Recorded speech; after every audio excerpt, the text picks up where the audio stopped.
नमस्कार साथियों, Ayush competition classes में आप सबका स्वागत है। उत्तराखंड पीसीएस और उत्तराखंड ग्रुप सी एग्ज़ाम की तैयारी के लिए आप हमारी ऑनलाइन वीडियो कोर्स या लाइव टेस्ट सीरीज भी ज्वाइन कर सकते हैं। आज का हमारा टॉपिक उत्तराखंड पीसीएस समीक्षा अधिकारी, नायब तहसीलदार, लेखपाल, पटवारी, बंदी रक्षक, उत्तराखंड स्नातक स्तर वीडियो वीपीडीओ और उत्तराखंड कांस्टेबल और एसआई सहित सभी उत्तराखंड राज्य आधारित प्रतियोगी परीक्षाओं के लिए महत्वपूर्ण है। आज हम इस वीडियो में स्थानीय स्वशासन यानी पंचायती राज व्यवस्था और नगर पालिकाएं ये दोनों टॉपिक पढ़ने वाले हैं। पहला हमारा टॉपिक है पंचायत। तो 1870 में लॉर्ड मेयो के द्वारा एक प्रयास किया गया था, लेकिन ये केवल शहरी निकाय के लिए था। उसके बाद जो वास्तविक प्रयास किया गया वो लॉर्ड रिपन के द्वारा किया गया सन 1882 में। इसलिए लॉर्ड रिपन को स्थानीय स्वशासन का जनक कहा जाता है। तो ये प्रश्न पूछा जाता है, भारत में स्थानीय स्वशासन के जनक कौन है? लॉर्ड रिपन, और व्यवस्था की गई थी सन 1882 में। इसके बाद महात्मा गांधी के सुझाव पर इस ग्रामीण स्थानीय स्वशासन का नाम पंचायती राज किया गया। संविधान बनने के बाद नीति निर्देशक तत्वों में अनुच्छेद 40 जोड़ा गया। अनुच्छेद 40 ग्राम सभा के गठन से संबंधित है। इसमें दिया गया है कि राज्य ग्राम पंचायतों का गठन करने के लिए कदम उठाएगा और उनको ऐसी शक्तियां और प्राधिकार प्राप्त करेगा जो उन्हें स्वायत्त शासन की इकाइयों के रूप में कार्य करने के योग्य बनाने के लिए सक्षम हो। 2 अक्टूबर 1959 को पंडित जवाहरलाल नेहरू के द्वारा राजस्थान के नागौर से पंचायती राज व्यवस्था का शुभारंभ किया गया था और पहला राज्य राजस्थान है। इसके बाद दूसरा राज्य जिसने पंचायती राज के लिए प्रावधान किए थे वह आंध्र प्रदेश था। बाद में 64वां संविधान संशोधन विधेयक लाया गया था। उस समय भारत के प्रधानमंत्री राजीव गांधी थे। यह विधेयक 1989 में आया था, लेकिन लोकसभा से तो यह विधेयक पारित हो गया और राज्यसभा में यह पारित नहीं हुआ। इस कारण 64वां संविधान संशोधन विधेयक व्यवगत हो गया। इसी प्रकार 65वां संविधान संशोधन भी आया था जो कि नगर पालिकाओं से संबंधित था। बाद में 73वां संविधान संशोधन 1992 लाया गया और यह लोकसभा राज्यसभा दोनों से पारित होने के बाद राष्ट्रपति का इसमें अनुमोदन प्राप्त हुआ। और 73वें संविधान संशोधन के लागू होने के बाद भारत के संविधान में एक नया भाग जोड़ा गया, यह भाग 9 है।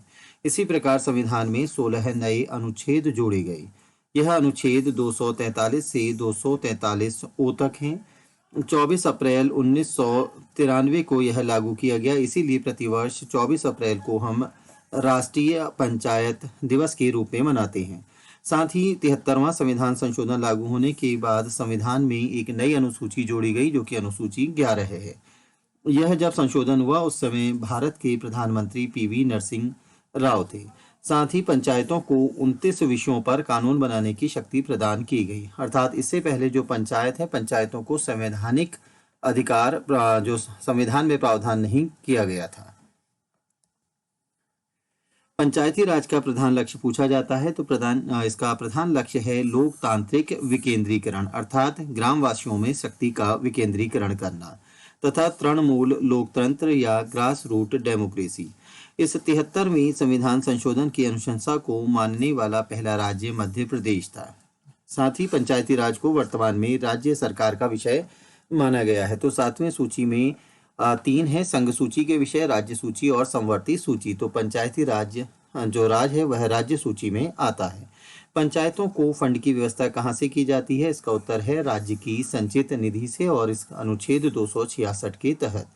पंचायतों में महिलाओं के लिए 50% आरक्षण वर्तमान में जिन राज्यों में है वो है आंध्र प्रदेश, केरल, छत्तीसगढ़, महाराष्ट्र, ओडिशा, राजस्थान, असम, गुजरात, कर्नाटक, सिक्किम, तमिलनाडु, तेलंगाना, पश्चिम बंगाल, त्रिपुरा, पंजाब और उत्तराखंड।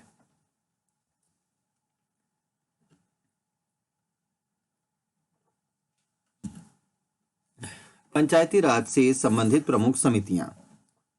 बलवंत राय मेहता समिति सन 1957।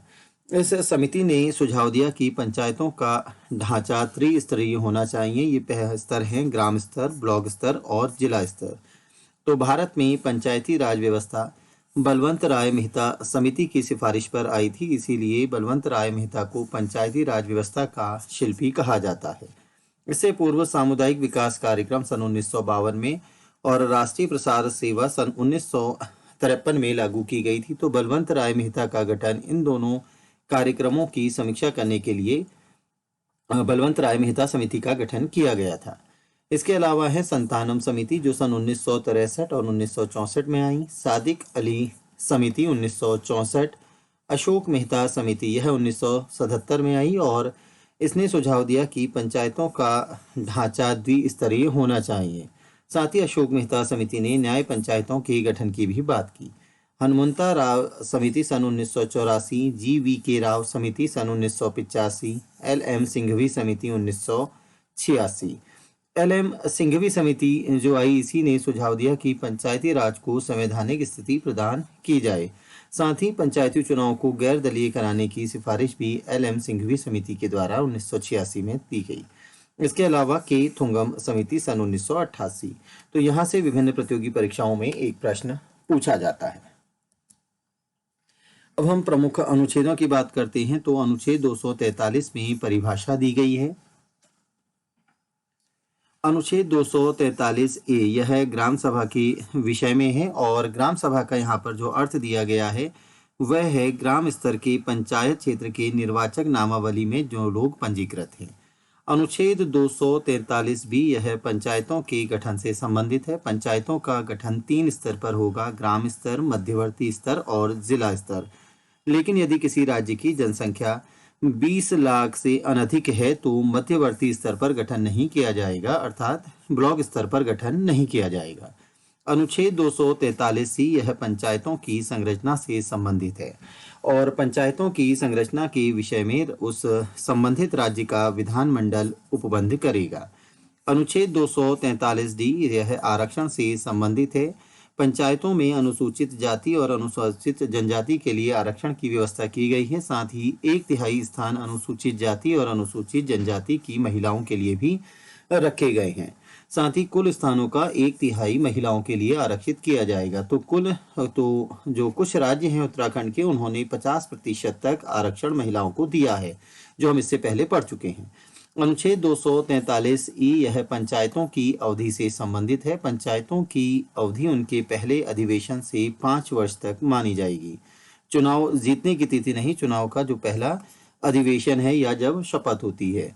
विघटन होने अगर किसी भी कारण से पंचायत का जो सामान्य कार्यकाल है वह 5 वर्ष है, लेकिन अगर समय से पूर्व विघटन हो जाए तो हर हाल में 6 माह के भीतर चुनाव करवाना आवश्यक है।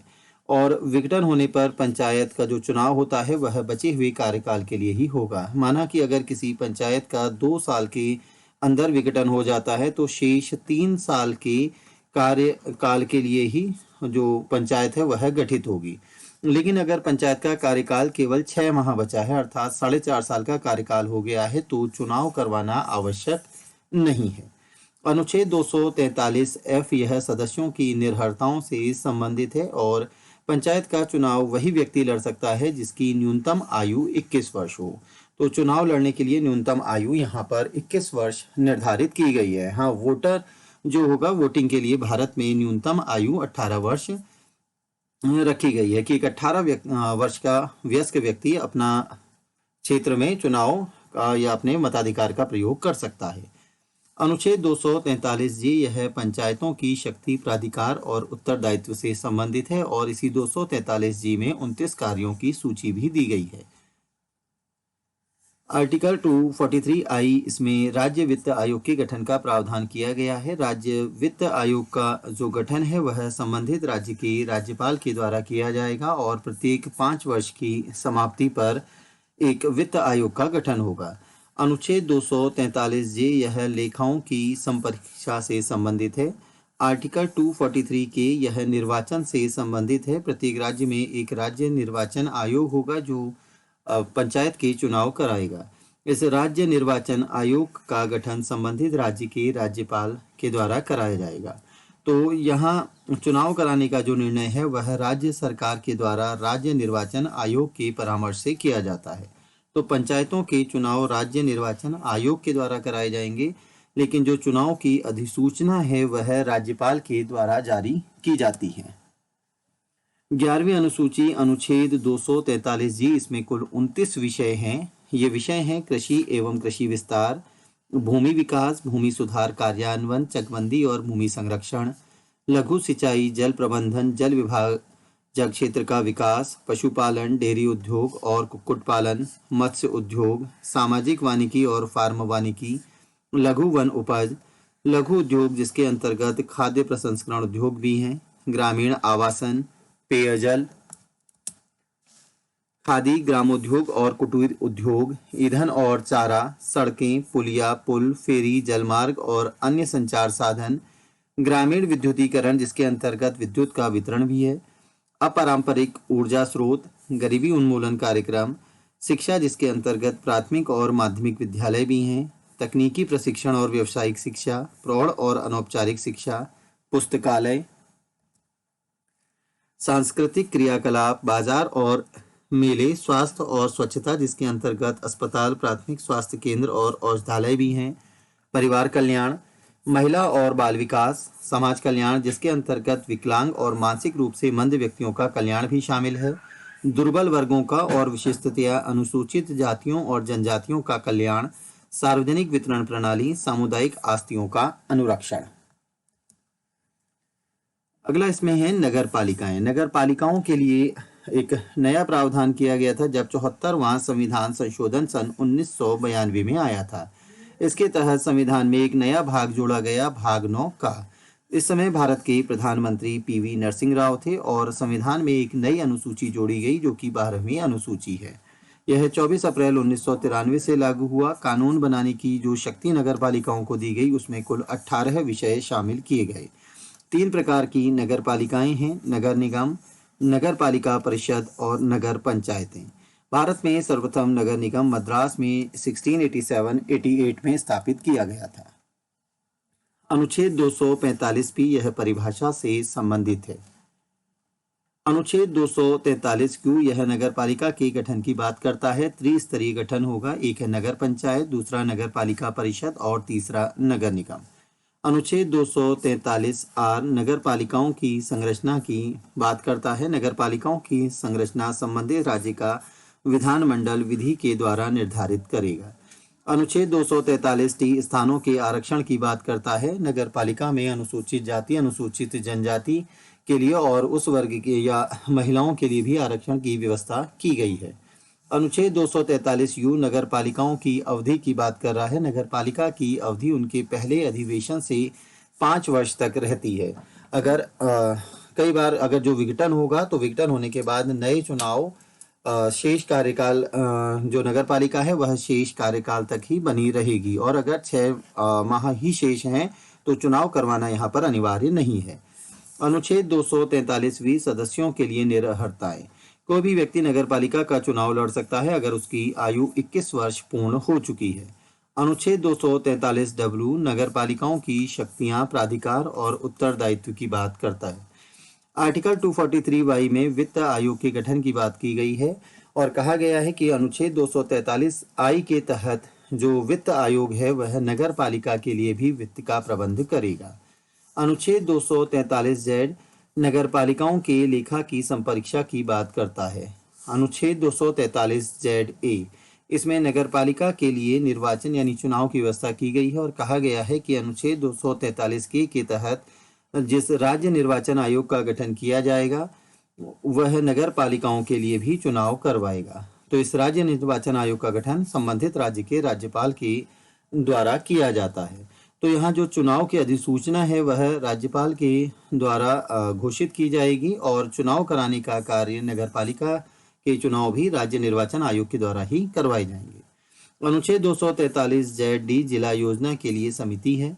अनुच्छेद जेड ई में है महानगर योजना के लिए समिति और अनुच्छेद 243 जेड जी इसमें दिया गया है कि निर्वाचन संबंधी मामलों में न्यायालय के द्वारा हस्तक्षेप नहीं किया जाएगा। संविधान में जो 12वीं अनुसूची जोड़ी गई, यह दो अनुच्छेद 243 के तहत जोड़ी गई है, जिसमें 18 विषय हैं जिनमें नगर पालिका कानून बना सकती है। पहला है नगरीय योजना, जिसके अंतर्गत नगर योजना भी है। भूमि का उपयोग, विनिमय और भवनों का निर्माण, आर्थिक और सामाजिक विकास योजना, सड़कें और पुल, घरेलू, औद्योगिक और वाणिज्यिक प्रयोजनों के लिए जल प्रदाय, लोक स्वास्थ्य, स्वच्छता, सफाई और कूड़ा करकट प्रबंध, अग्निशमन सेवाएं, नगरीय वानिकी, पर्यावरण का संरक्षण और पारिस्थितिक आयामों की अभिवृद्धि। समाज के दुर्बल वर्गों के, जिसके अंतर्गत विकलांग और मानसिक रूप से मंद व्यक्ति हैं, उनकी हितों की रक्षा करना। आगे है गंदी बस्ती सुधार और प्रोन्नयन, नगरीय निर्धनता उन्मूलन, नगरीय सुख सुविधाओं और सुविधाओं जैसे पार्क, उद्यान या खेल के मैदान की व्यवस्था करना।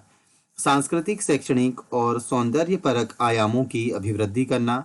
शवगाड़ना, कब्रिस्तान, शवदाह और शमशान और विद्युत शवदाह गृह का प्रबंध करना। काजी हाउस या पशुओं के प्रति क्रूरता का निवारण करना, काजी हाउस का निर्माण करना। जन्म मरण सांख्यिकी, जिसके अंतर्गत जन्म और मृत्यु का रजिस्ट्रेशन करना। सार्वजनिक सुख सुविधाएं, जिसके अंतर्गत सड़कों पर प्रकाश, पार्किंग स्थल, बस स्टॉप और अन्य जन सुविधाओं का निर्माण करना। वधशालाओं और चर्म शोधन शालाओं का विनियमन करना। इसी के साथ हमारा ये आज का टॉपिक समाप्त होता है, जिसमें हमने जो पंचायत और नगर पालिका, इन दो टॉपिकों को पढ़ा। धन्यवाद।